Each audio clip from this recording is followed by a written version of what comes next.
bawah ini merupakan ciri-ciri teks berita kecuali. Yang warna merah bersifat fakta, yang warna kuning menggunakan bahasa baku, yang warna biru peristiwa belum terjadi, yang warna hijau berpengaruh bagi masyarakat. Ciri-ciri berita kecuali, berarti yang bukan kecuali.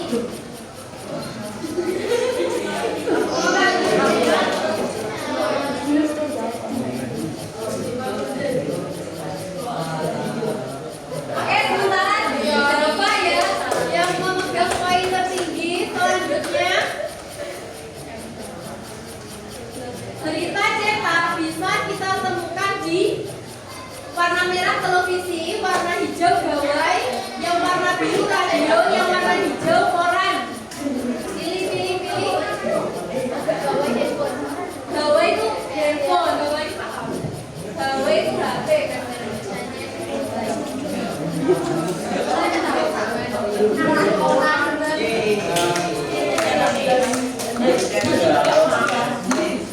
Tetap gampang menduduki poin pertama. Di bawah ini yang merupakan fungsi, yang bukan merupakan fungsi berita, yang bukan ya.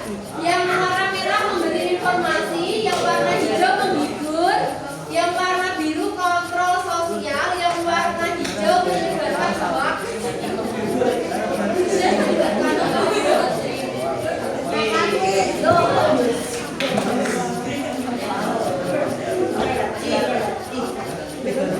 Masih tertinggi berapa ya? Ini soal terakhir. Berikut ini yang termasuk tujuan dari teks berita. Yang warna merah agar pembaca dapat bersikap menyeluruh, warna kuning agar pembaca kritis terhadap permasalahan yang terjadi, warna biru untuk mendapatkan informasi dan menambah wawasan, yang warna hijau semuanya benar. Pilih.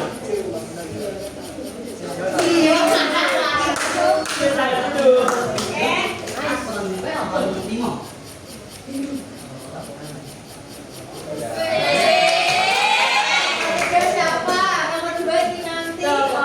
Yang terakhir siapa ini? Beri tepuk tangan di mana coba? Oke, silakan kembali ke tempat duduknya, promptnya ditutup.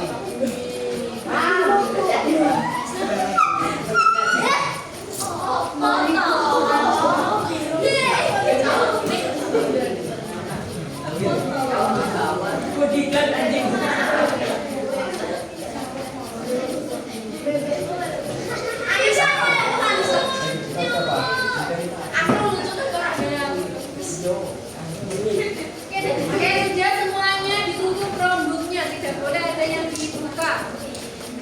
Oke.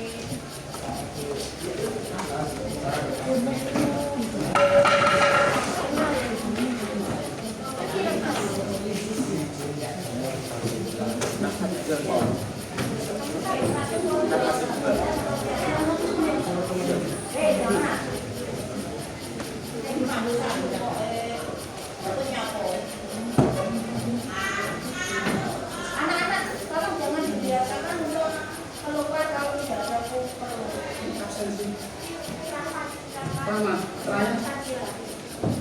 Apa saja? Iya. Itu masuk. Oke. Dari kuis yang sudah kalian kerjakan, kira-kira tahu tidak hari ini kita mau belajar apa? Berita. Sudah ada yang tahu apa itu teks berita? Teks. Pintar sekali, teks yang memberikan atau menyampaikan informasi. Kira-kira yang sudah terjadi atau belum terjadi? Kalian pernah membaca koran? Pernah membaca berita di internet lewat HP? Kira-kira kalau sekarang itu banyak tidak orang membaca koran?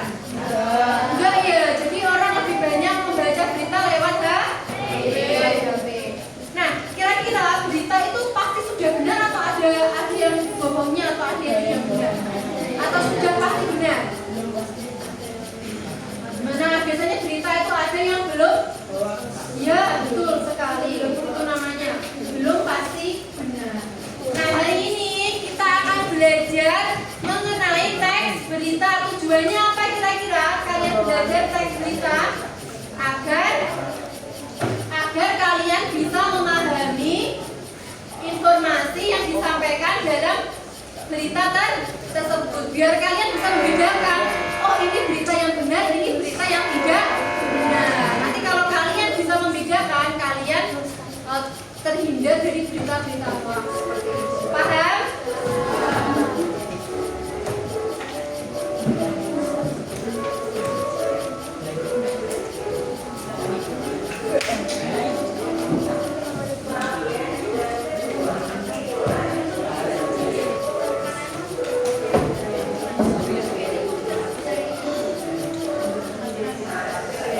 Sudah terlihat?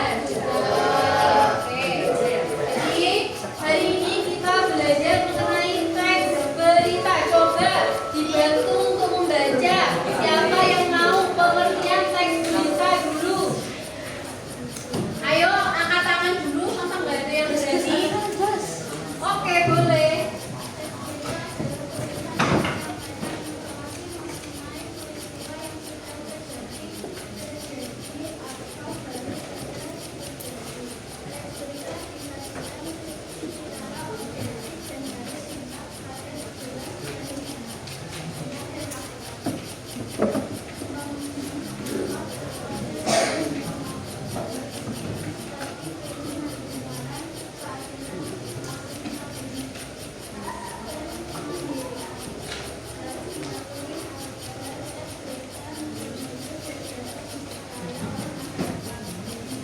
Oke, jadi teks berita itu adalah tulisan yang menyampaikan informasi mengenai peristiwa yang sedang terjadi atau baru saja terjadi.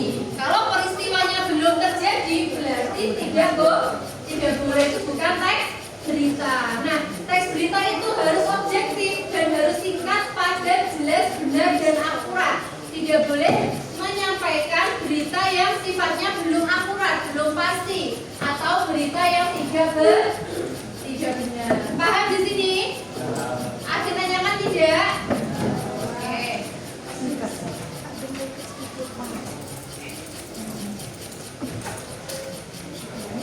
Siapa yang mau membaca? Angkat tangan boleh.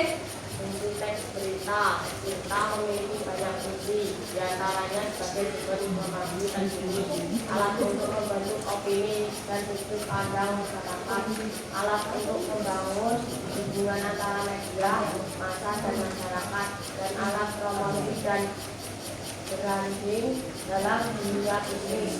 Oleh karena itu, penting untuk membaca dan memahami teks berita dengan baik agar mendapatkan informasi yang akurat dan sudut pandang yang objektif. Betul sekali. Jadi kita membaca teks berita itu banyak sekali fungsinya. Yang pertama sebagai sumber informasi terkini. Contohnya misalnya kejadian tsunami di Aceh. Kalau tidak ada berita, kalian tidak akan mengetahui. Lewat apa beritahunya? Bisa lewat koran, bisa lewat televisi, bisa lewat radio, seperti itu.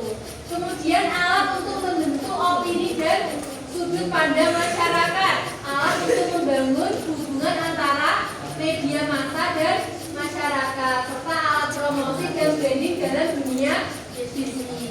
Oleh karena itu kita penting untuk memahami dan membaca berita dengan baik agar kita memperoleh informasi yang akurat. Seperti itu. Selanjutnya, siapa yang mau baca? Jangan ditunjuk, ditunjuk ayo. Siapa angkat tangan? Yang sebelah sini belum ada, ayo.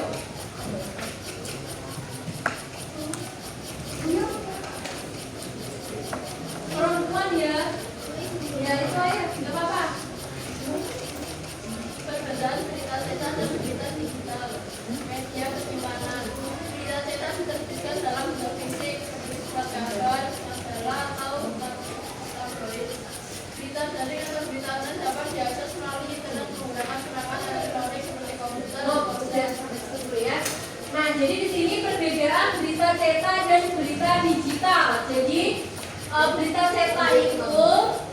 diterbitkan dalam bentuk fisik. Kalian pernah lihat koran? Surat kabar, majalah. Nah, itu berarti berita dalam bentuk cetak. Kalau misalkan berita dalam bentuk digital, berarti berita online atau daring yang bisa kita akses melalui internet. Baik lewat laptop, Chromebook kalian, lewat komputer. Begitu. Paham bedanya? Paham. Oke, nomor 2. Akses untuk berita cetak bisa dibilang cukup terbatas oleh distribusi fisik. Pembaca harus membeli surat kabar atau majalah untuk dapat mengakses berita. Sedangkan berita daring lebih mudah untuk diakses secara global, bahkan tanpa batasan geografis. Nah, di sini kalau kalian ingin membaca berita cetak, itu lebih ribet sedikit. Kalian harus membeli koran atau majalah di toko. Sedangkan kalau kalian membaca berita digital akan lebih mudah. Bahkan berita-berita internasional atau berita luar negeri bisa kalian akses lewat handphone atau lewat gawai. Lewat gawai itu handphone. Paham dari sini? Paham, lanjut. Kecepatan pemberitaan. Proses produksi berita cetak memerlukan waktu yang cukup lama. Jadi informasi yang ingin disampaikan mungkin agak tersingkat bila dibandingkan dengan berita daring.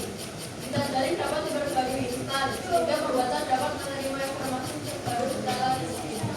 Nah, karena berita cetak itu perlu diproduksi, dicetak dulu, sehingga misalnya kejadiannya itu tanggal 27, mungkin nanti di koran itu adanya tanggal 30 karena harus diproduksi dulu, dicetak. Sedangkan kalau berita digital bisa real time, jadi kejadian saat itu bisa langsung diketahui oleh masyarakat. Jadi sifatnya itu langsung instan, bisa langsung disampaikan.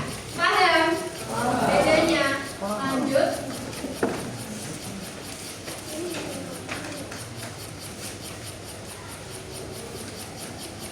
Oke, lanjut. Lanjut. Adanya interaktivitas. Berita cetak cenderung bersifat statis, sehingga interaksi dengan pembaca terbatas. Berbeda dengan berita daring yang seringnya memiliki fitur interaktif, seperti komentar, like, share, dan voting, yang memungkinkan membaca berpartisipasi dan berinteraksi.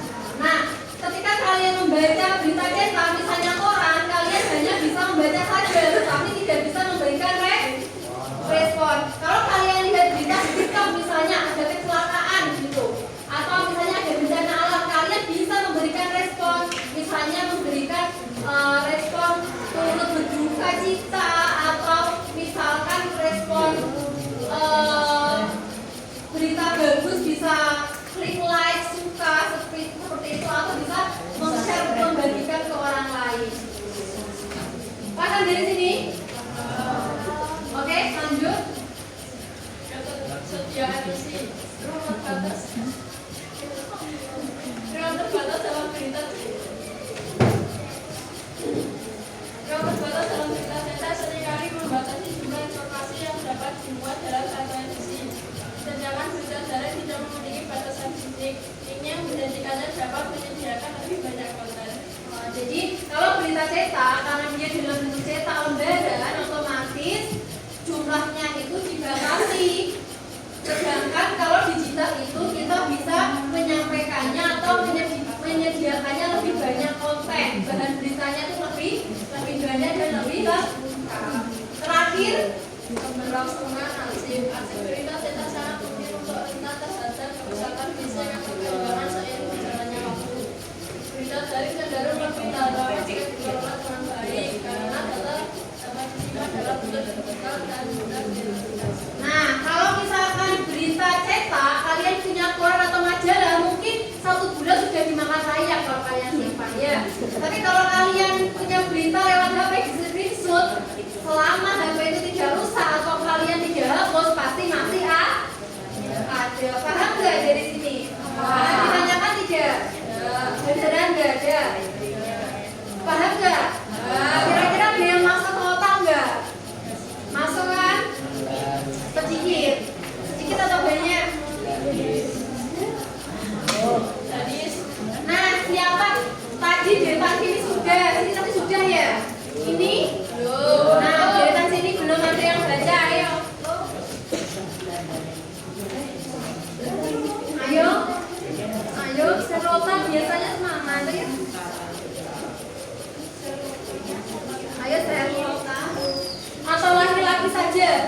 Itu siapa? Kamu kok sekarang duduknya pindah ke sini ya?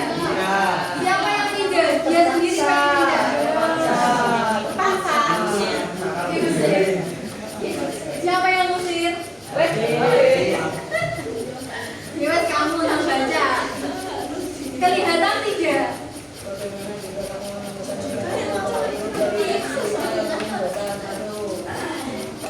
Ensiklopedia adalah buku atau serangkaian buku yang menghimpun keterangan atau urutan tentang berbagai dalam bidang seni dan ilmu pengetahuan yang disusun menurut abjad atau menurut lingkaran ilmu.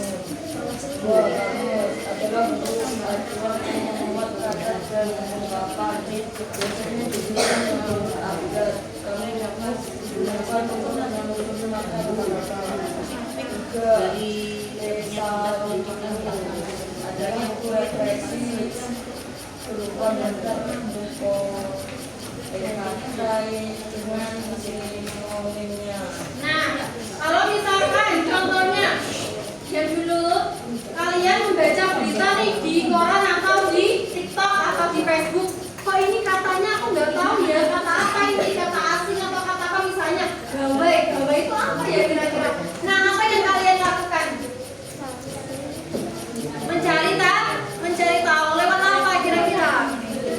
Lewat Google atau bisa juga lewat ensiklopedia, lewat buku atau kamus. Kalian punya kamus bahasa Indonesia? Nah, sekarang kamus bahasa Indonesia itu bisa diakses, ada aplikasinya. Jadi nanti kalian klik di Play Store, kamus KBBI itu ada online. Jadi kalian kalau misalkan bingung mencari kata, makna kata, itu bisa lewat situ. Yang ketiga, Thesaurus, yaitu buku referensi berupa daftar kata dengan sinonimnya. Apa itu sinonim? Ya, kesamaan kata. Jadi kalau kalian bingung bisa mencari dengan kamus, ensiklopedia atau Thesaurus. Paham nggak dari sini? Ada tanyakan tidak? Sudah selesai materinya. Sebentar, ini benar-benar tidak ada yang ditanyakan. Tidak ada itu karena tidak paham atau sudah paham? Ada kan yang masuk ke otak sedikit? Sedikit atau banyak? Oh, sedikit. Sebentar. Sekarang mari kita berdiskusi.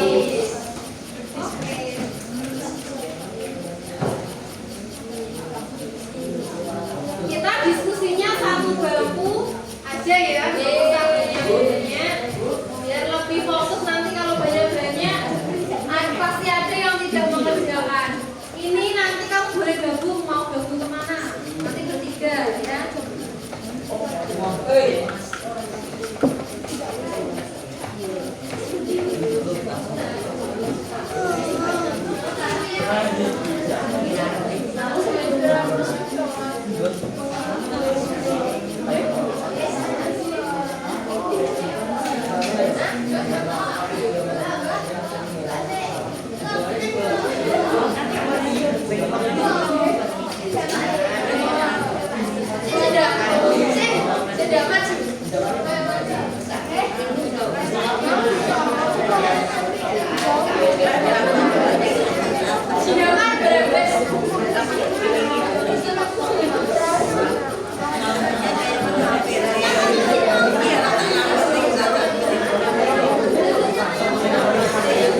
Siapa yang belum?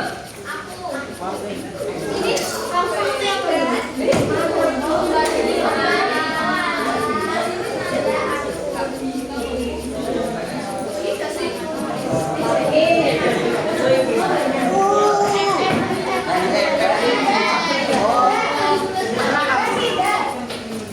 Sebentar, tidak boleh diam dulu sebelum ada. Tapi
Siapa yang belum dapat?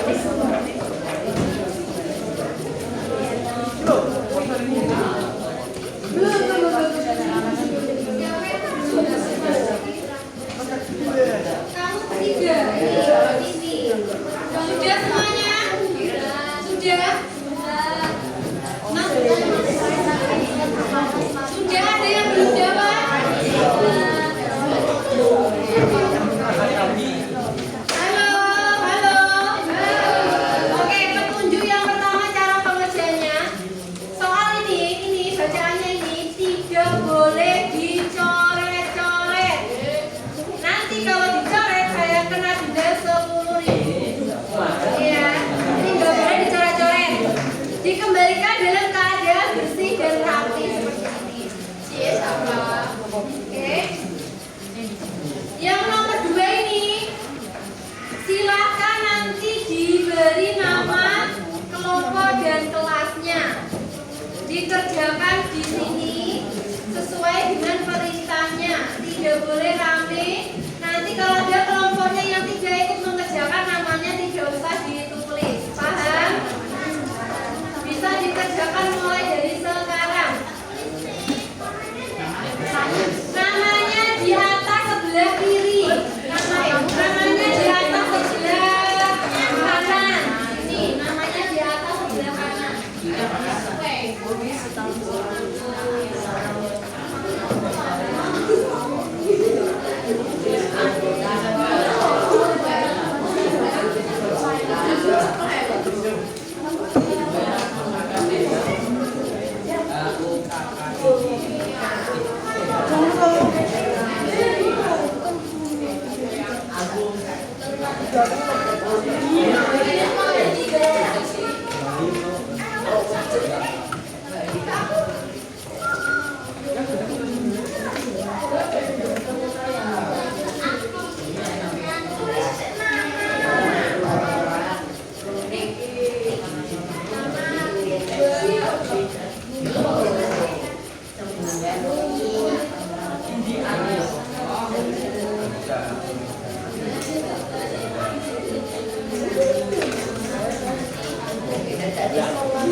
Buat sendiri jual kalimatnya. Kalimatnya tidak boleh cari di sini. Nanti kalian seperti menulis ulang. Buat sendiri. Boleh. Sampai berapa kira-kira?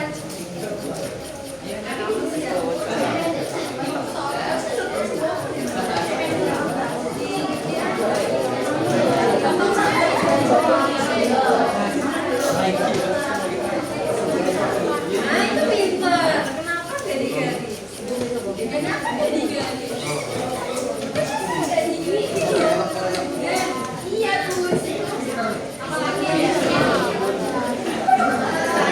Kan banyak.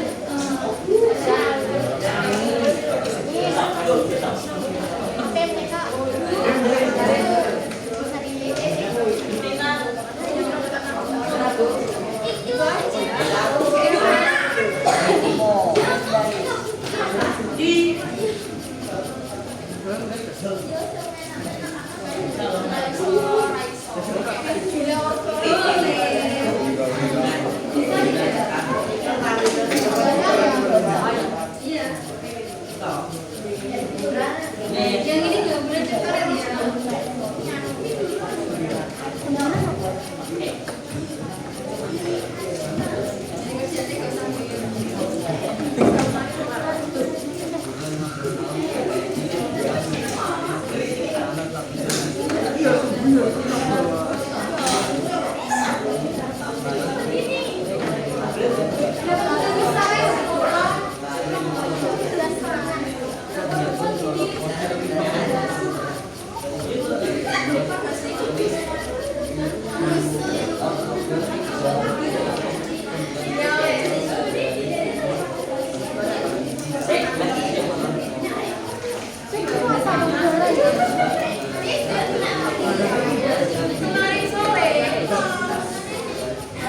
Kemarin sore kaki-kaki boleh lumpur. Pokoknya kalimatnya itu terserah, tidak harus sama seperti ini. Kalimat terserah.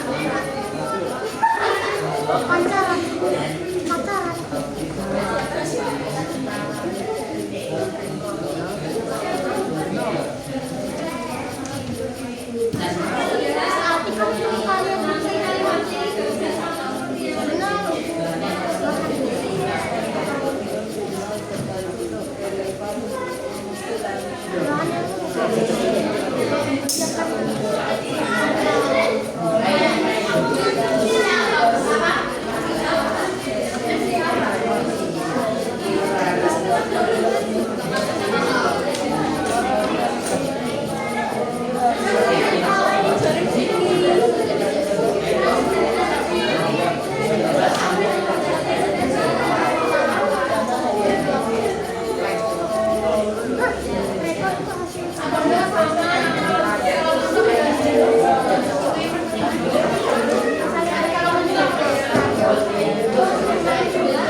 Nanti kalau mentok boleh masih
Berdiri.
Sampingnya tenang.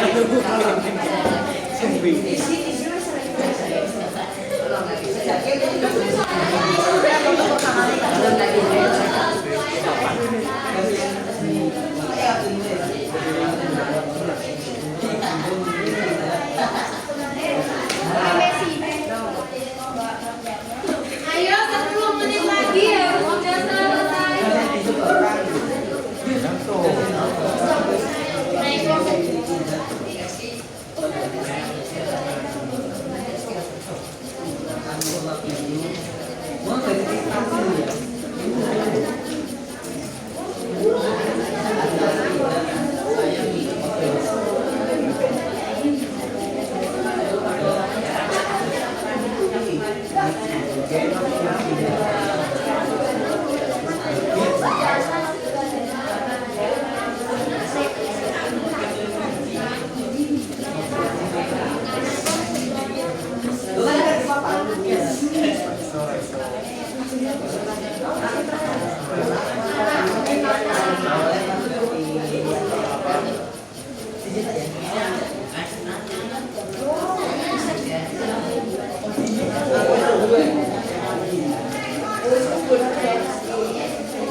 Nanti setiap kelompok menuliskan satu kalimatnya di sini ya.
Ayo, mau yang mana? Siapa yang tidak betul semua maju?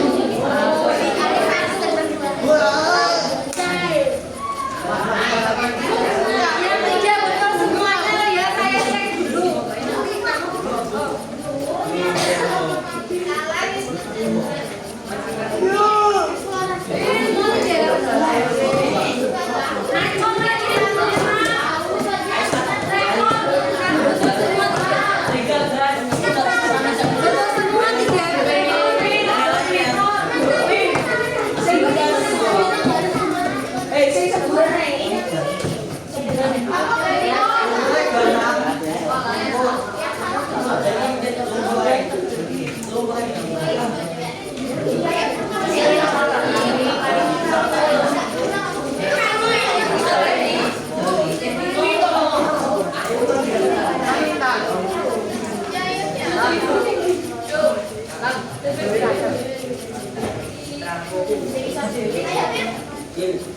Iya, udah semua. Siapa yang salah kelompoknya salah? Dia ya maju.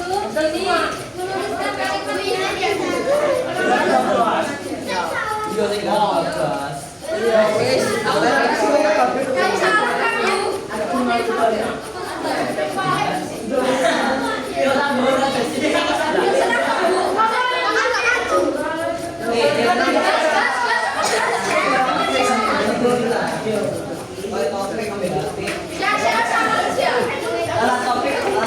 salah kamu.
Ayo siapa kelompoknya yang belum maju yang masih salah tadi? Kelompoknya mau mana? Maju sampai salah. Sini saya cek.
Siapa yang mau ngisi? Aziz, udah di sini.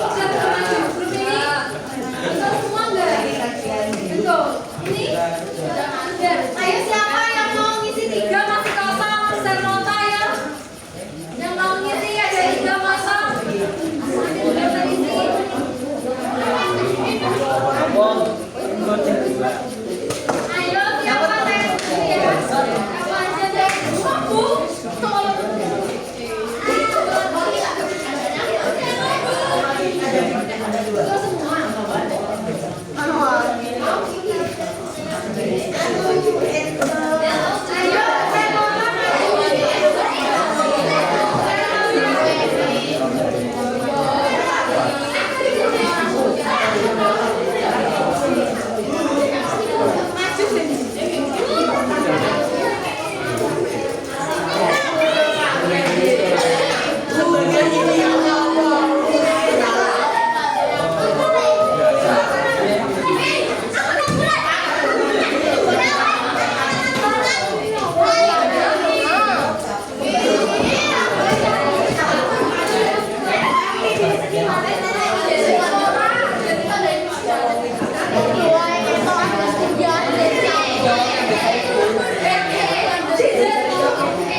Gagas, gagas.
gas di rumah habis. Paham nggak?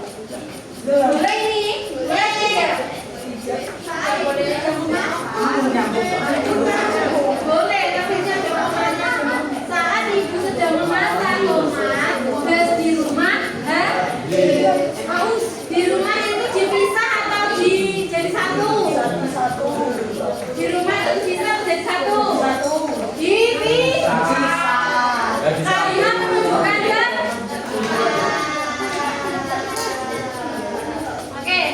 Oke, semburan api sangatlah panas.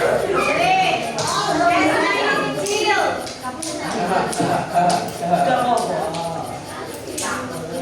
P-nya kecil. Semburan. Oke. Zat adalah bahan kimia. Zat adalah bahan kimia, ini zat apa dulu? Kalau zat panas yang bukan bahan kimia, ini zat apa dulu? Ini kurang lengkap. Siapa yang tadi yang menjawab? Azul. Acara film.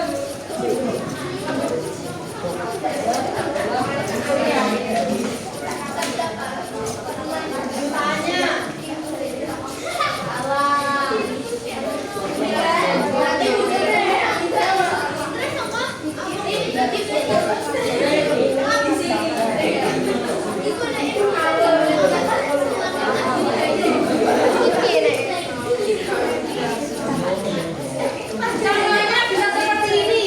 Zat yang ada di laboratorium sangat berbahaya jika disemprot, itu boleh. Ya, boleh.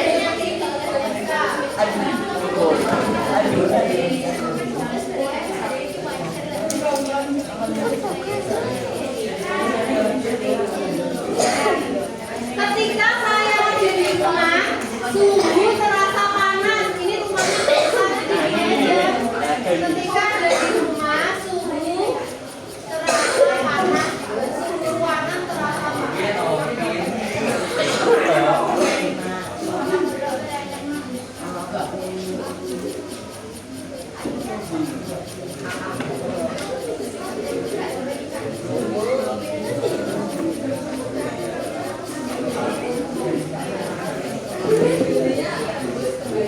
Saya setiap hari menulis jurnal harian boleh. Artikel juga nanti membaca artikel di internet boleh. Tapi esnya ini nggak usah besar ya, pakai es kecil.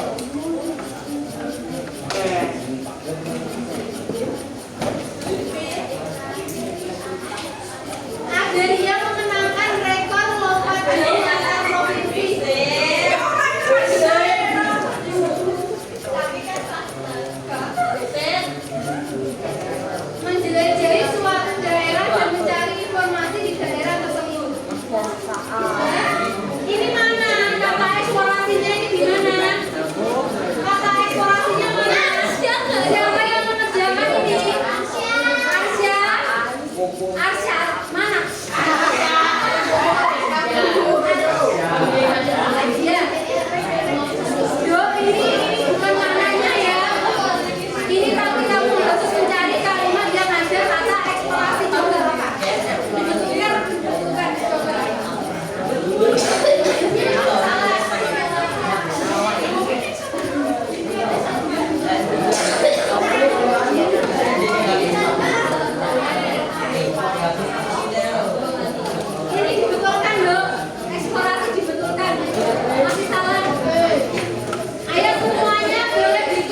Kalian kemarin udah saya beri tugas apa belum ya yang membuat teks prosedur? Sudah. Kalian membuat teks prosedur secara mandiri, terserah tentang apa saja di Google Doc, kemudian dikirim ke atau dimasukkan di Canva, kemudian di print. Satu lembar saja. Nah, orang itu membaca resep kamu, cara-cara kamu membuat sesuatu itu 2 halaman kayaknya kurang menarik ya. Jadi dibuat 1 saja. Ingat bahwa teks prosedur itu ada 4. 1 yang atas sendiri pendahuluan. Yang nomor 2 alat dan bahan. Ya enggak? Terus langkah-langkah, terus penutup. Karena ini teksnya tertulis, bukan teks yang disampaikan secara lisan, maka tidak ada kata sapaan. Langsung kalau misalkan kamu pecel, pecel adalah makanan khas Kota Madiun, bla bla bla bla bla. Itu pembukaannya atau pendahuluannya. Dengarkan dulu ya. Itu pendahuluannya. Terus penutupnya mudah kan? Silahkan mencoba. Dan sebagainya itu silahkan. Jangan lupa lagi. Alatnya atau bahannya itu harus ada takarannya seberapa, 1 sendok, 200 gram, 200 gram, dan seterusnya. Itu yang pertama. Langkah-langkahnya jangan lupa. Langkah-langkahnya menggunakan kalimat perintah. Ya enggak? Larang. Itu ya, saya tunggu ya. Diberi gambar, anak-anak sudah jadi kok yang kelas lain.